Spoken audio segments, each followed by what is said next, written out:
đó là phật câu nhom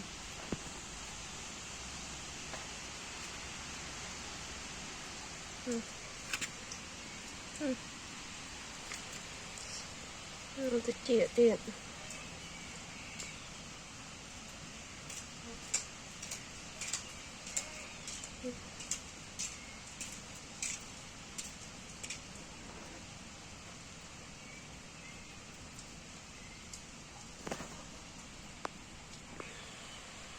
nó thêm đây ổn đã mát cho đã mát cho chẳng á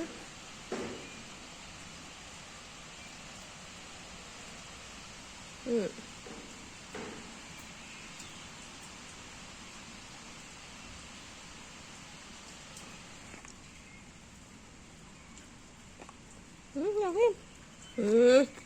thế là nghe bên đâu